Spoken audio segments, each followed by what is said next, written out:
Welcome to Two Broads and a Brit. It's not great, but it's entertaining. I'm Lynn Hartram, here with Caitlin Greer. Hi. I forgot how to say hello. I really just was like, and Lee Hazel. Nut. Hazel. Yeah. Pardon me. Hazelnut. Afternoon. It's as always. It's lovely to have a bit of class here. I don't know what time they're coming. But you know. You know, there needs to be at least one classy girl on this show. That's right. And that's going to be you. It's gonna be you bitch ass. I've got a farted. Oh, fucking hell! Wait. The chair. It was the chair. Well, I've got a squeaky wooden chair. So, is that what you call it? Yeah, I made this out of Pinocchio. It's really good. Yeah. Pinocchio.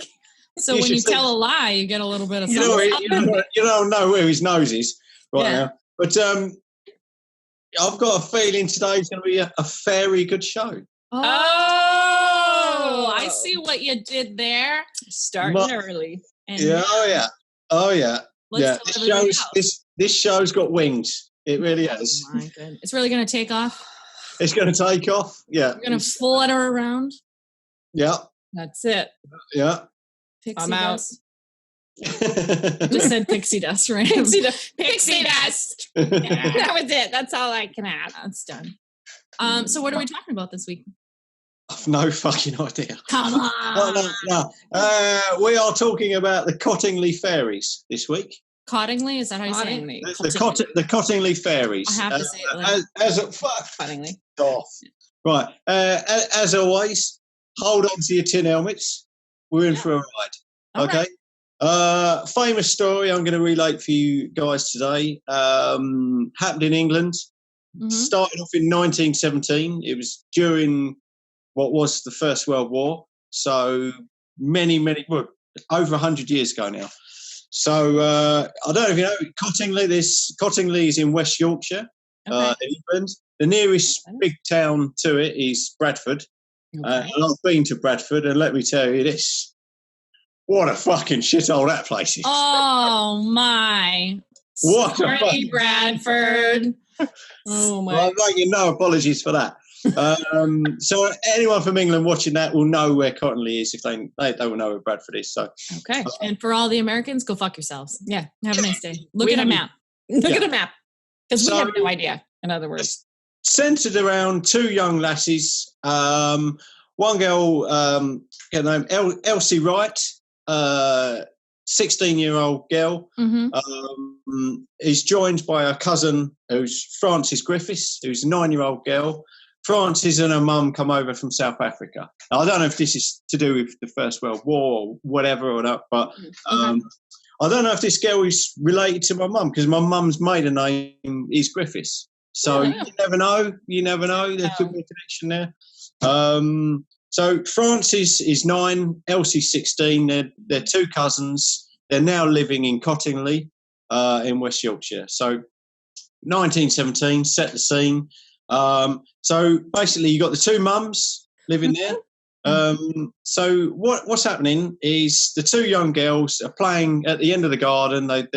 You can go on it now. You can see this isn't your average little garden. This is like a long, long garden. And at the end of the garden, there's a stream that, all the other houses can reach. And there's woods areas and stuff like that. So the two girls that keep coming back home, covered in mud, they're wet, they're and the two mums are getting fucked off of it, basically. They're saying, look, why do you have to keep coming? What? You're coming in, you're coming in, what? I love how you just said they're just fucked off with it. I don't do 22 sentences when you can do it in one sentence. I like it. Yeah, so the mums are getting fucked off with it coming in, and their answer is, well, we like to play by the stream, and that's where there's mud and work, because that's where the fairies are. And that's where the fairies are, so that's where we go. And the two mums are like, well, yeah, all right, okay, here's your cheese on toast, here's your tea, let's have no more stories about fairies anyway. So they come back in one night, and then they're talking about fairies again, and then Elsie's dad says, well, I've got a challenge for him. Now he's into photography. Okay. He's got his own dark room and everything. You know, he's got now remember a camera back then is about the size of a suitcase. Right. So, well, a small cut. It's a big cumbersome thing. Mm. So he says, yeah, there you go, girls. Let's have a look at these fairies. Here's your camera. Half hour later, they come back. He takes it to his dark room. Lo and behold, is a picture of young Frances with about 4 fairies in front of her. So the girls took the camera, or he took the picture? The girls took the camera. Okay. The girls took the camera down there, right? Okay. Went back home and says, right, there you go. Have some of that, me old mucker. So he goes down into the dark room. They talk like 80-year-old British men. Have some of that, me old mucker. The 2 little girls. Yeah. So here you go, Dad. Well, they've obviously got Yorkshire accents anyway. But so he develops a film, and you're going to show it on the video. But it's the first picture of Frances staring at the camera. There's about 4 little fairies or pixies in front of her. Mm-hmm. The dad, Elsie's dad, whose name is Arthur, he's having absolutely none of it. He said, no, that's bollocks. I don't believe it. Let's have a bit of cheese on toast and, listen to the radio and get on with a family life. Right. However, the mum, Elsie's mum, Polly, she believes it. She's a very spiritualist lady. Mm-hmm. Now, bearing in mind at the time, this is during the First World War. Now, I don't know, can't speak for America, but a lot of British females became very spiritual in times of war, where they thought, where they've lost loved ones, they want to know if they're okay. They more believe in the other world, So I don't know. So anyway, Polly believes it. Okay. So anyway, a couple of months later, go down the line, and there's talk of these fairies again, and then so the dad says, "All right, I'll tell you what, I'll play devil's advocate. Take the camera, girls. Go. Let's have another picture. Come on, hit me with it." So they come back, and then there's a picture of Elsie, the 16-year-old, holding hands with what looks like a 1-foot gnome. So now we're graduating from fairies to gnomes. Fairies to gnome. This gnome is about 1 foot tall, and Was this in the pictures that you sent us? Yeah, this is picture number 2. So is that it? Oh, okay. Oh. Got it. We're looking at it. It's like a little sort of hobgoblin, little gnome sort of thing. So she's come back with that. Okay. Yeah. So the dad is like, oh, okay, well, I'm sort of sitting on the fence here a little bit. So that's where he stands. So it's. You looking at the picture? Yeah, we're looking at it. Yeah, we're looking at it. We'll share it too. Okay. Yeah, okay, we'll share it. So again, the mum, Elsie's mum, believes it. She says, "Oh, that's real. That's genuine. That is genuine. Right? There's something down at the end of the garden." Okay. Right. So anyway, we're fast forwarding now a couple of years later. This is 1990. So at this time, only 2 pictures have been taken. Okay. So 1919. Now, the First World War is over. We've done over the Germans, thank fuck. Sorry, Germany. No. So Polly is a member of the Theosophical Society. Okay. This is near Bradford, okay? Now, most people want to get away from Bradford. She's going into Bradford for whatever reason. So she goes off to her club. I don't know if this is on meetup.com. Meetup.com. At the Theosophical Society, lo and behold, one night there's a talk on fairies. Okay, so Polly says, "You know what? I'll bring along my 2 pictures. My daughter and her niece." And it was just the first season of Queer Eye for the Straight Guy. Jonathan shows up. Hi! Jonathan Van Ness. I love you, Jonathan. I love you, Jonathan. Please come see us. Please see no. So anyway, Polly showed the pictures to the speaker, and that sort of ruffled a few feathers. And I thought, oh, you know what? We'll take this further. The Theosophical Society had an annual conference coming up in a couple of months.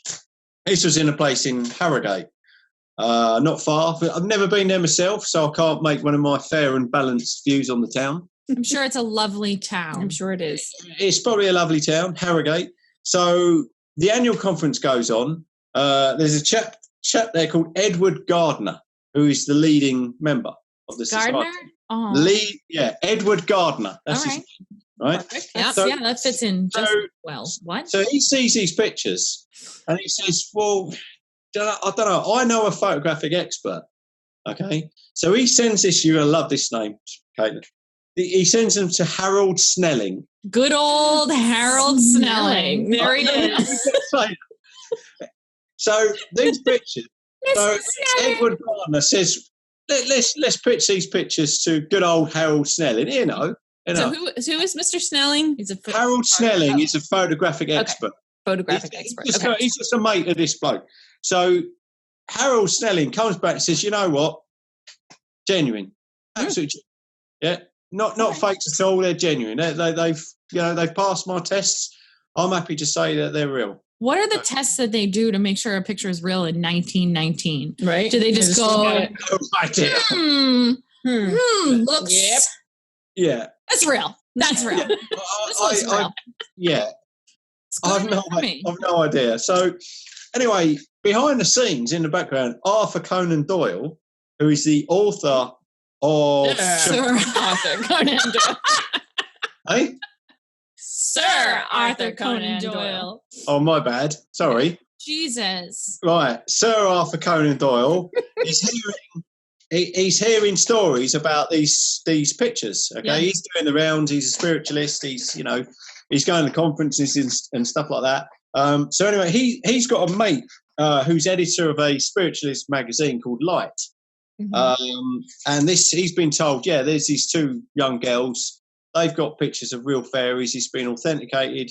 So lo and behold, as luck would have it, Arthur Conan Doyle is basically he's got a speech coming up for the Strand magazine All right. that he's got to do a talk on fairies. Okay. They said, right, for the Christmas 1920 edition, your little assignment is we want you to do a talk on fairies. So he says, right, I've got to trace these girls. So he gets in touch again with Edward Gardner, who's the member of the Theosophical Society, and says, right, you're going to be my bitch, basically. You're going to be middleman. Nice. Arthur I Conan want you to Doyle contact. laying it down. So Arthur Conan Doyle is a busy man. He's doing talks in Australia and stuff like that. So he sends Edward round to the Wright family so it starts off. Arthur Conan Doyle says basically he contacts Edward, and then Arthur Conan Doyle writes to Elsie and her dad. So you can imagine one Saturday morning, Elsie's dad tells us, right, there's your cup of tea, love. There's your porridge and your breakfast, and there's also a letter from the author of Sherlock Holmes for you there, love, as well. So that's how it starts, the communication. Next thing you know, Arthur Conan Doyle and Edward Gardner, they thought, right, well, we'll get another photo expert to have a look at this. They contact Kodak. Really? Yeah, Kodak. The boys at Kodak said, right, we'll have a look at these. Yeah. They turned around and said, right, you know what, lads? It's genuine. What the fuck is everybody doing? Who are the boys at Kodak? Is it really just like two dudes who like figured out film and they're like, yeah. Also, one thing, I hope that one day in life I'm so well known that people call me by my full name all the time. Right? All the time. Caitlin Greer. And then Caitlin Greer. Caitlin, I don't know the real name because it's horrible. So Caitlin Blank Greer. Caitlin Blank. That's what we have to say. Lady Caitlin Blank Lento Greer the third thousand. Remember that Elsie's dad is also called Arthur.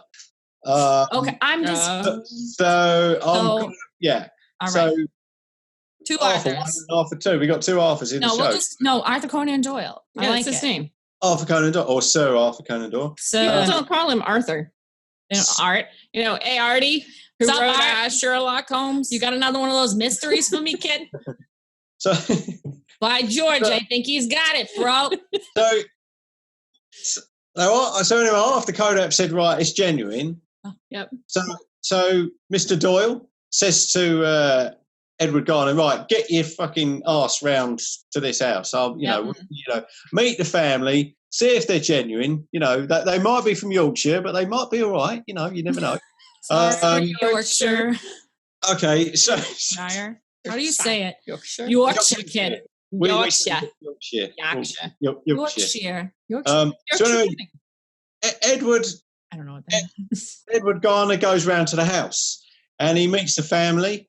And apparently the dad, Elsie's dad, has said to him on the quiet, said, look, you know, I've even searched their bedroom and the stream to find out if I can see any remnants of any trickery or any little cutouts or whatever. I can't find anything. Okay. So now bear in mind the younger girl, Frances, doesn't live there anymore. Okay. So she's moved out. So Edward Gardner's done his little reckoning of the family, and then he's returned a month or so later, and he said, right, he's got both girls back in the house now. Now Frances now lives in Scarborough, which isn't too far. Now Where they have the fair. Where are you going? Yeah. No, I've been to Scarborough. What a fucking shithole that place is. Oh, sorry, Scarborough. I have been to Scarborough. It's a seaside town in England, right? Well, So this motherfucker hates everywhere. Well, that's not entirely true. Where do you like? Right. Let's just pause. That's for another show. All right, we'll do a 1 minute show called Places Lee Likes. I like San Francisco. That's it. San Francisco. It's gonna go like this. Hi, and welcome to the show of Places That Lee Likes. And it just cuts to Lee, and he goes, San Francisco. And that's it. Done. Yep. Done. Right, where was I? So Edward Garner has gone back to the house and said, right, now this is July 1920. Okay. So we're building up to Arthur Conan Doyle's got to do his Christmas thing in the magazine that year. So anyway, Edward goes up to the house and says, right, girls, got another assignment for you. Here's 2 cameras. Here's 2 Kodak cameras. Okay. Sponsored. Hashtag ad. Yeah. Go on.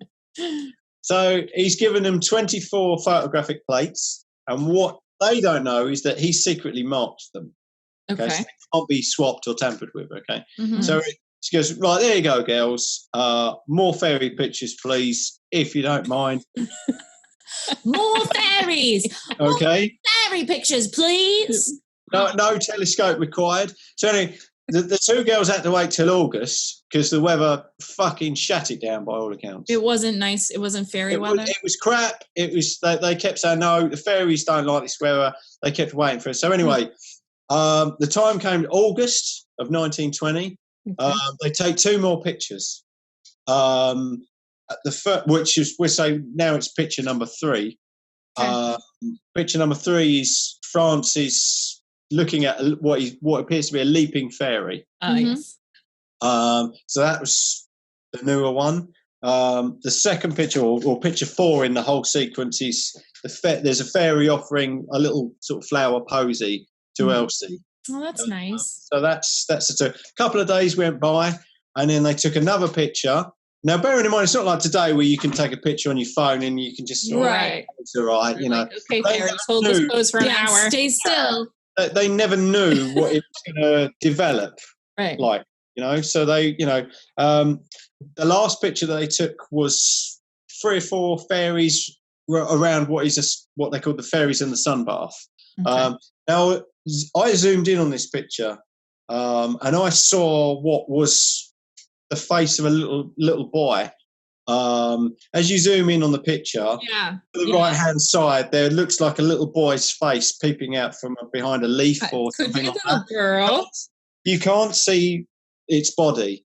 You can't see, but you can see its face. Yeah. But it looks a little bit out of sync to the rest of the fairies. There is a fairy over to the very, very far left as well, but you have to look close for it. It's kind of transparent. Oh, I see her. Yeah. See it? Yeah. So I think there's 3 female fairies and what looks like a little boy's They're face. all kind of transparent. And Yeah, they are. Except Now, for now keep in mind this, because I think that this picture looks completely different to the others. Right, I agree.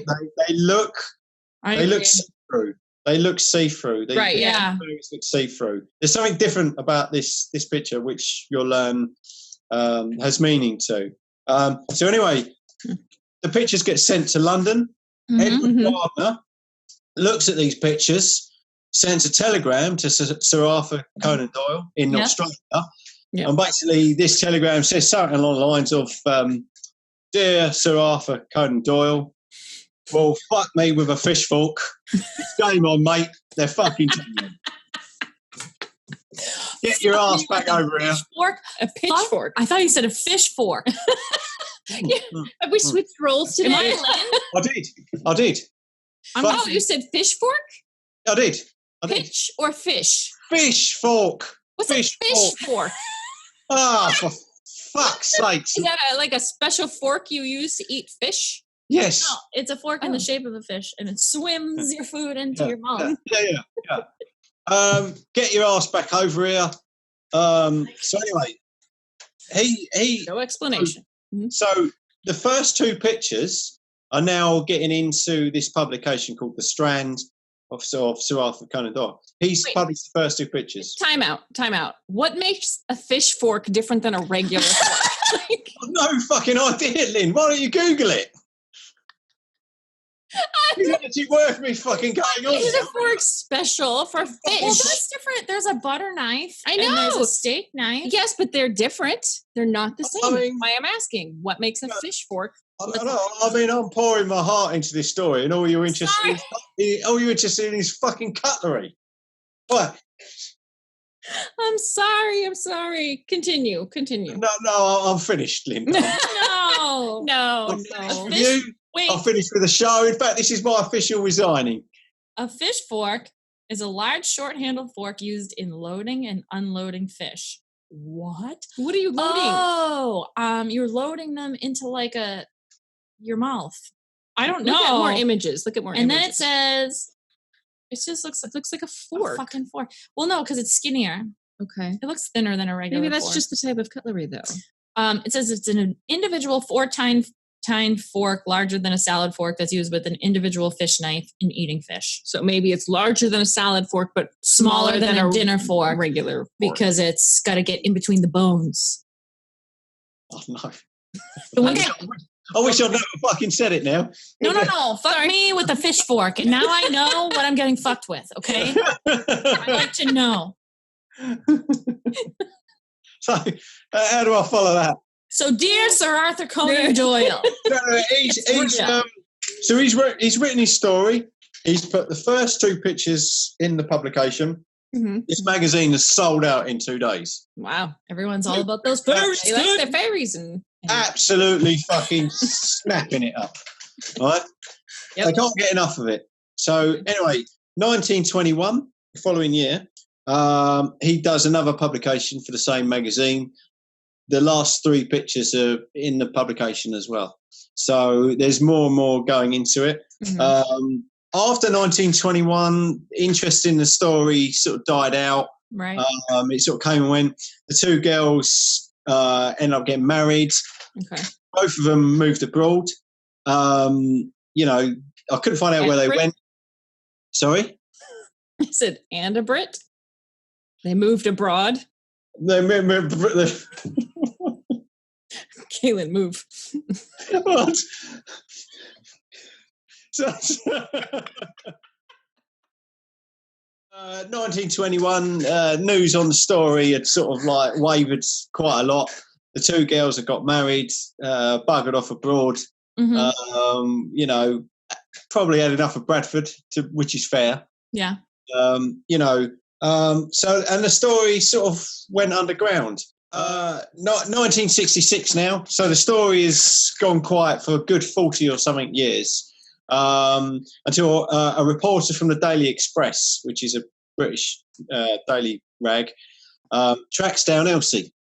Says, what, do you still stand by this? Elsie basically sort of gave this little indication that she photoed what was on her mind. So she sort of threw that in. Yeah, how one does that, I do not know. What came out was on my mind, and so it was didn't give the report much to go on. So that was in 19. Yeah, so that's like even weirder than taking photographs of fairies, being like, no, it was just what was on my mind. It's on my mind. Yeah, so work that one out, mate. So projecting it, is that what she's saying? Maybe. Okay. It was saying, well, what was on my mind? It was that was photoed what was on my mind. That's interesting. What was in my thoughts. Yeah, okay. That's interesting.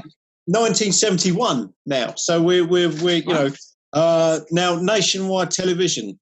Now, do you remember last week about Enfield? I was telling you about Nationwide did a TV special. Oh, yes. It was all part of our 3 channels on British TV. Yeah. 1, 2, 3. Yep. I want to be clear on that. We had 3.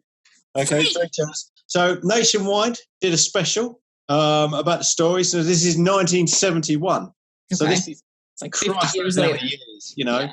So anyway, Elsie has been interviewed. She stuck to her story. Mm-hmm. She stuck with it and said, no, there's no fabrication from me. Deal with it. It's genuine. It's real. So she's still sticking by the story. Oh, no. So, there you go. So 1976, Yorkshire TV did a special. Yeah. Again, Elsie was interviewed. It's never Francis that was interviewed. Elsie is basically saying, no, it's genuine. I'm still sticking to it. It's genuine. Now, the big year in question, 1983. Okay. 1983. It all falls apart. The fairy tale ends. The fairy tale ends. Oh, I see what you did there. The Unexplained magazine, which was the magazine that I grew up with my mum, is still running in 1983. There's a confession within the magazine. Ooh. Confession from Elsie, said that she'd copied illustrations from a popular book at the time. That book was called Princess Mary's Gift Book, which came out in 1914. Now, this is why Elsie's dad was a bit suspicious, because he knew that she was a bit of an artist. Right. Creative, always drawing, always cutting things out and stuff like that. What had happened was Elsie said that she'd copied in this book there were pictures of dancers. What she'd done, she'd copied the dancers, added wings to them. Stuck them on cardboard, cut them out, and took those with Francis to the end of the garden. But how did they make them fly? How did they get them to keep still or stand up? Right. Apparently, they both said that they used hat pins. To make them stand up. Yeah. No, I still think they were very, very good drawings. Yeah, they were really good drawings. Good drawings. However, both had in this confession, both had maintained that they genuinely did see real fairies. Okay. And Francis alone said that the 5th picture. We said the 5th picture was like they were more see-through. More, and Francis has said that the 5th picture was genuine. That was genuine. That was not fabricated. That was Francis alone.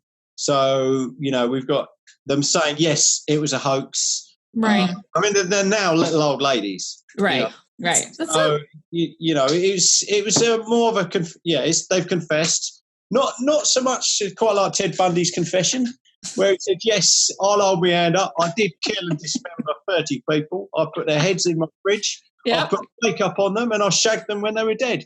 I want to cleanse my soul." Oh God! Not quite the same confession. No one got hurt. No one was hurt. They didn't make any money out of it. So they've confessed, but Frances, bless her, well, it was her last, Friday. I said, yeah, the fifth one was genuine. We didn't fabricate that.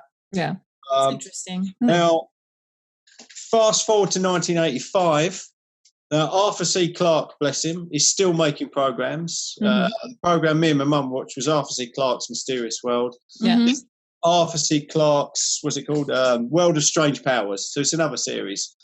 Elsie, bless her, has gone on the program and said, yeah, it was a hoax. We were too embarrassed to tell Sir Arthur, Right.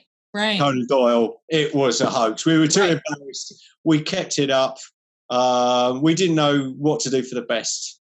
Yeah. Genuinely, we thought, what do we do? We keep it up. We keep the pretense up because we're too embarrassed. Now, 1986, Frances died. 1988, Elsie died.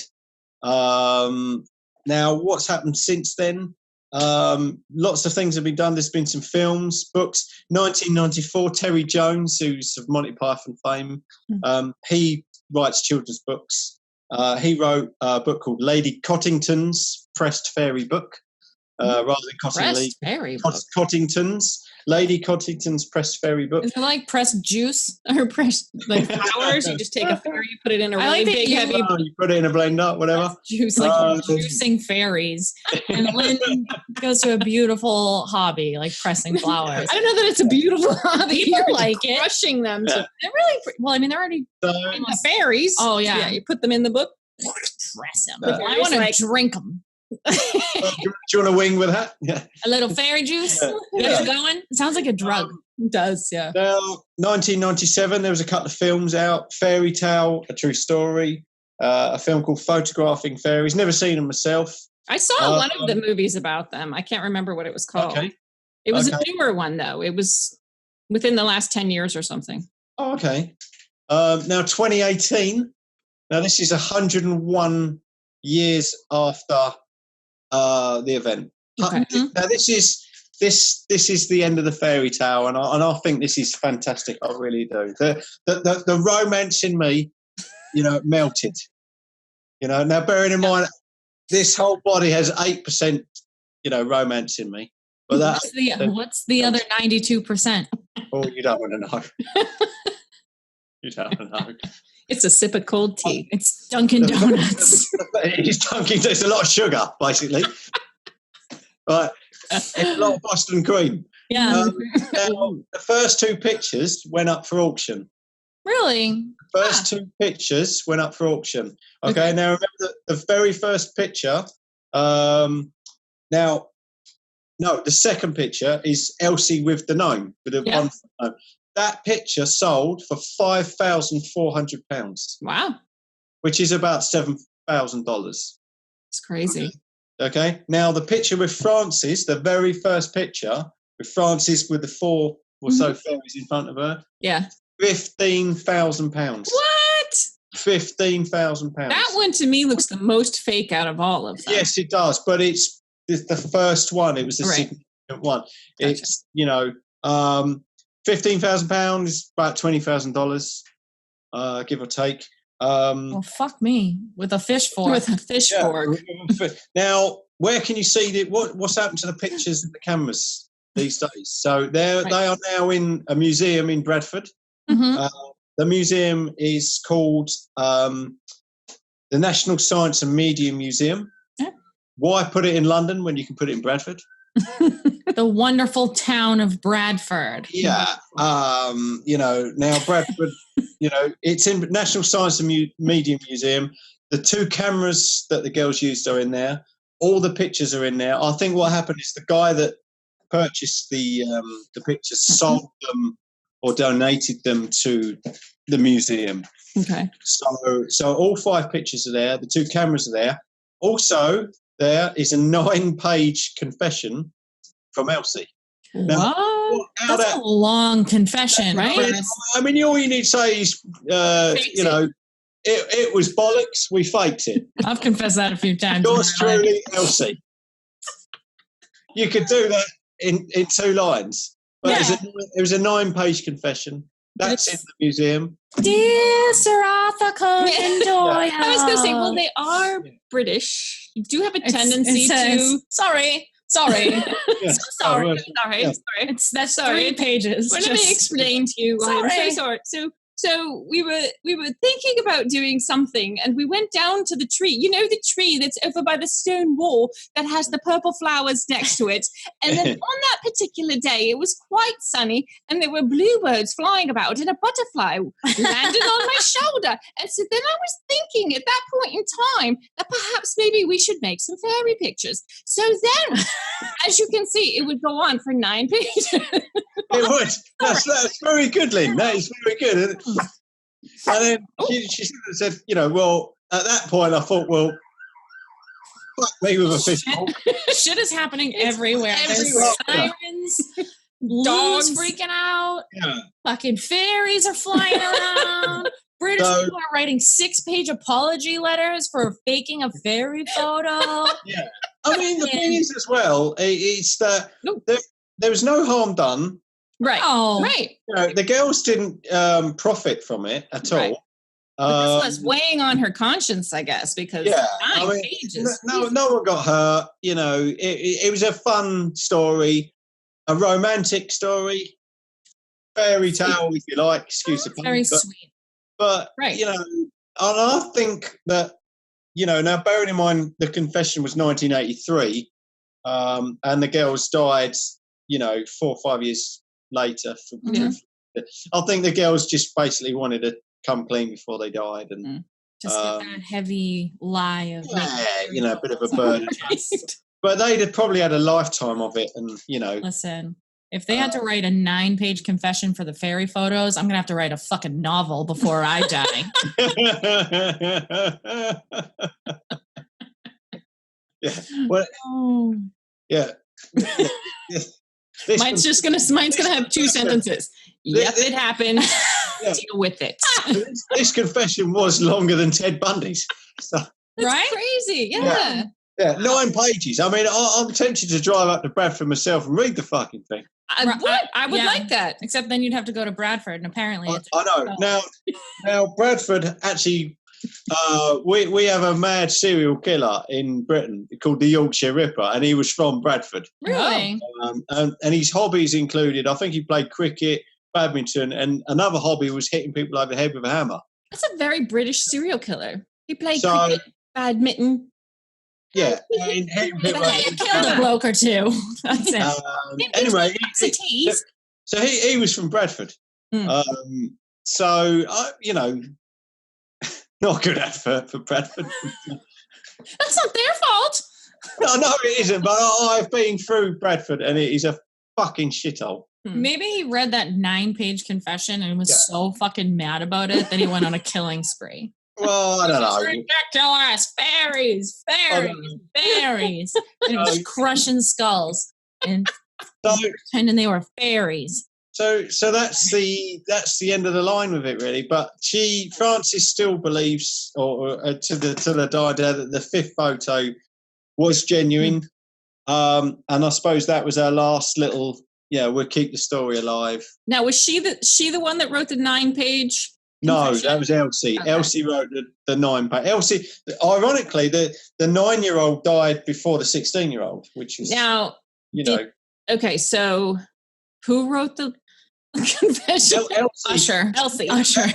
These are my confessions. The 2 girls at the time, you had Frances, who was 9, and Elsie 16. Okay. Elsie wrote the 9-page confession. Now, what did Elsie say about the 5th picture? Did she say it was real? She said that was a hoax. Oh, she did? Yeah. She said that was a hoax. Frances said the only genuine one was the 5th one. Elsie said, no, that was a hoax. But they also both said that they each took the 5th picture. So Elsie said that she took the picture. Frances said that she took the picture. So no, bearing in mind which one of them's nobody's in the picture. Bearing in mind that 70 years has gone by, or 60 years has gone by, and they were children. You think they probably couldn't remember genuinely who took the photo. They're probably too busy giggling and laughing and thinking Here's another one for that gullible twat. We're going to really get Sir Arthur Conan Doyle this time. Yeah.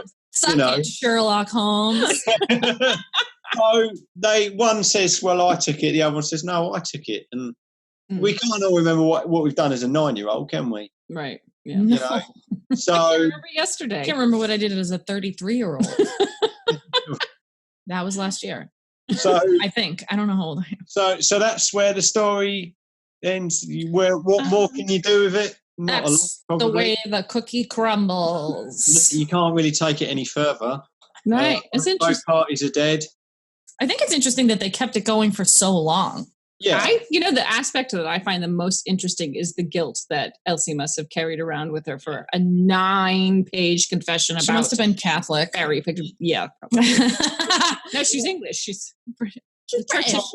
What also crossed my mind is both girls got married, so they've had to tell their other halves that. You do?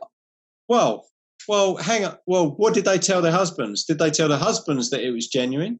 Yeah. Are they lying? Were they keeping the pretense up so much that they even lied to their? Yeah, I mean, maybe if she did, that might make sense as to why she felt so guilty if she was lying for her family and everything about it. My. Yeah, I don't know. It's just a lot of guilt over fairies. Yeah. Come on, they're fairies. And it's not like it literally was just a sweet, cute thing, right? Like it's not like they faked a death. No, it was fairy pictures. Fairies. Relax, Elsie. It's fine. Yeah. It's fine. It's all good. No harm done. Well, that's a pretty cool story. Yeah. Thank you very much. Pretty cool.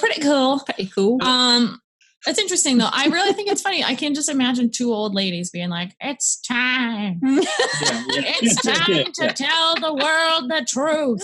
Yeah. And it's like nobody gives a fuck anymore because they don't know anything about it. Right. And she spends all this time writing in her diary, her fucking 9-page bullshit, and like nobody cares. They're all like, "Listen, Elsie, that's kind of sad. Goodbye." Yeah. It's kind of sad though. I mean, go on. Sorry, Lynn. No, I was just going to say that's kind of sad though. Like, but this is what the end of her life was. This 9-page confession about how they faked this fairy picture. I mean, I guess that was probably what they were known for. This was like their whole lives. They were the girls with the pictures of the fairies. Yeah. And in between that, they've had 60 years of marriage or whatever it is, and children of their own probably, and it's like all they're going to be remembered for is fairy pictures. Yeah. It's it's more than I'll be remembered for, right? This stupid show. And then I'll write my apology letter before I die. It'll just be a list of everywhere that we've ever fucking offended. Well, you speak for yourself there. I mean, I think I've been fair in my criticism. I really do. It's true, except for Memphis. I think you're a little hard on Memphis. I haven't mentioned Memphis this week. I know, but I'm just saying in general. Memphis, really every time. I had to write a 9-page letter of apology to the town. It's very emotional. Yeah, you get all fucking shithole worked up. Yeah. Okay. So that's my story. We all did it. We're all like, "Oh my God, Memphis!" Yeah. So there's the Cottingley Fairies ticked off the list. Fairies. Well, thank you so much. That was really good. It was really a fun story. I actually had never heard about them before. All right. I think honestly the pictures are beautifully done. Yeah, they are. So they bravo. look like they're professional photography, right? Like posed and everything. I think they look better as they've gone along. Yeah. Yes. And I do genuinely think that 5th photo is the best out of a lot of them. With the transparent fairies? Yeah. Yeah, the transparent certainly fairies. The most realistic looking one. Yeah, they're the most realistic, yeah. If you're going to get away with it, the 5th picture. And Francis did say the fifth picture was genuine. However, I mean, the fact that Elsie said, no, they were all hoaxes, but we did see fairies. We did see them. Yeah. We did see them. I've seen a fairy or two. Mm-hmm. But Lee has too because he likes San Francisco. Oh yeah, San Francisco is where they originated. I couldn't get enough fairies, and some of those fairies like me very much. Sure. Yeah. You look like a tasty treat. Cool. A tall drink of water. Sex on a I was buying a flag in the shop, and the bloke serving me, because it's all, Was it a rainbow flag? It was. See, that's why he thought. It was a rainbow flag. It was the American rainbow flag. I thought, let's get this as a souvenir of San Francisco. American or the Castro. I was in the Castro area. So was it an American flag but with rainbow colors, or just a rainbow flag? It was the rainbow flag, but it had the stars, the 50 stars on it as well. I haven't seen that one. Yeah, well, I'll send you a picture of it. But so anyway, the bloke's wrapping it up on the counter, and I'm chatting to him, and he just says, "And where are you from, girlfriend?" Ooh. My first time in the Castro, I saw 2 men in golden banana hammocks just walking around. Well, They were gold man thongs, and they were just strolling the streets, Having a good time. One thing I told Julian, that there was a bloke who walked in Starbucks completely naked. Yeah, you can do that. He did. Yeah, he did. I mean, it was January the 1st, so I don't know if he'd been out on the fucking razzle the night before, but he just had a pink baseball cap on, nothing else on. It's something on. Did he have shoes on? But the thing is, I don't know. I wasn't really. He wasn't looking at his feet. No, hang on. Let's not go there. But it was like people were saying. Well, the thing is, no one batted a fucking eyelid in there. It was like, I mean, fuck knows where he kept his credit card. But I mean, he's ordered his coffee, right, and he's buggered off out the shop. Now, no one has batted a fucking eyelid at this bloke. And at the time, I was actually messaging you at the time, Lynn, and I was writing a blog. I remember that. I was writing a blog, and I was like, I can't fucking believe what I've just seen walk in. And this is fucking normal in this town. Yes. People just walking in a fucking shop. People would lose it. When my friend, I remember when my friend first moved there, he was sitting on the train, and a naked man got on the train, and he was like, "Caitlin, there's a naked man on the train." He was like texting me. He's like, "I can't look up from my phone because he's standing in front of me." So you can't look up. Hopefully it wasn't a bumpy ride. You get smacked in the forehead. Yeah. A little fucking mushroom stamp for your commute. You're welcome. A mushroom stamp? You've never heard of the term mushroom stamp? No. It's just when you smack a chick on the forehead with your dick. I got it. I got what you're saying. What do you call it? A mushroom stamp? What? No. You stamp the forehead with the fucking tip of the dick. Oh my god! I always say, right. I always say, yeah. I mean, I've done that in the street once and got 3 years for it. And you had to write a 9-page confession letter? No, well, it's more than 9 pages, but no, yeah, I've done time for that, yeah. And it's true, she was a stranger. That's good. So, but yeah, it's... Oh, Lordy. I love that I get to educate everybody You on do. one terrible thing a week.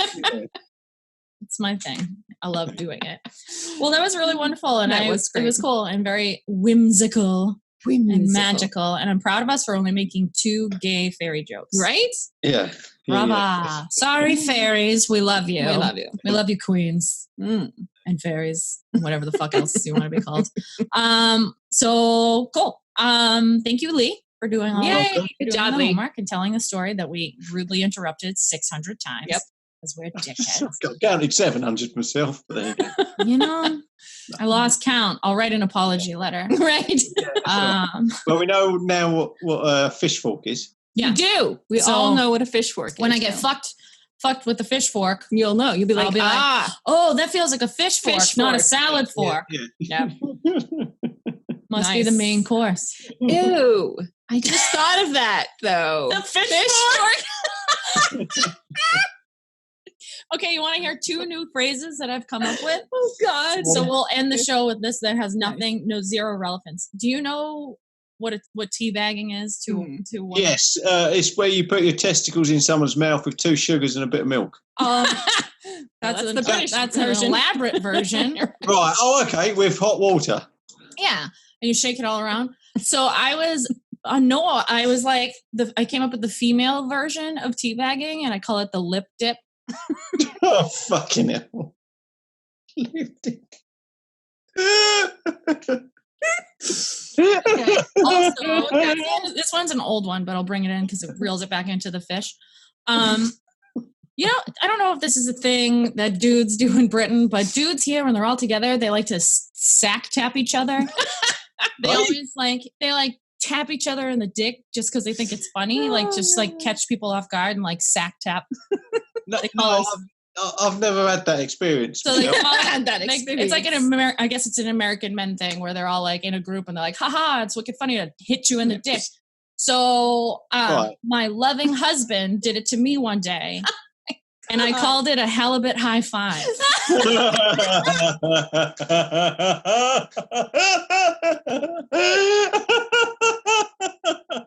Nice. Oh my God. When I said at the start, it's nice to have a bit of class here. I meant it. You know? I feel like females don't have enough good terms because everyone's just scared to name things. But the lip dip, you just do a deep squat. That's how you do it. But you need to have gravity on your side because if everything's tucked up in there, it's not going to work.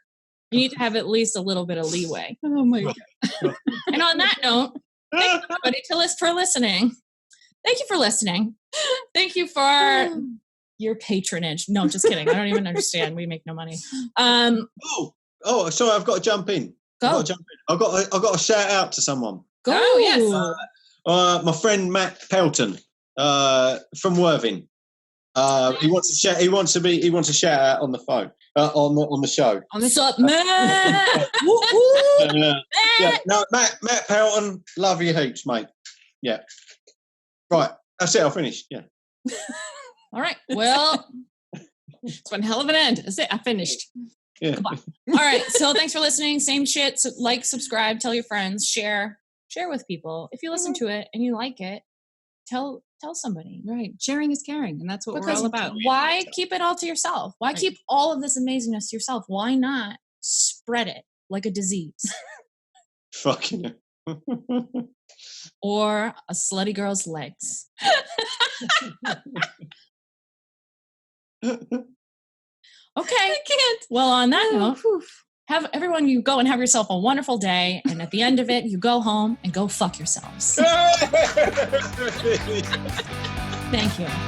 Thank you. Bravo. All right, thanks for listening. Goodbye. Welcome to Two Broads and a Brain. I'm sorry, but you were like this. Welcome to Two. That's how it's going this morning. All right, that's fine. That's all right. Do it again. No, I think we go with it.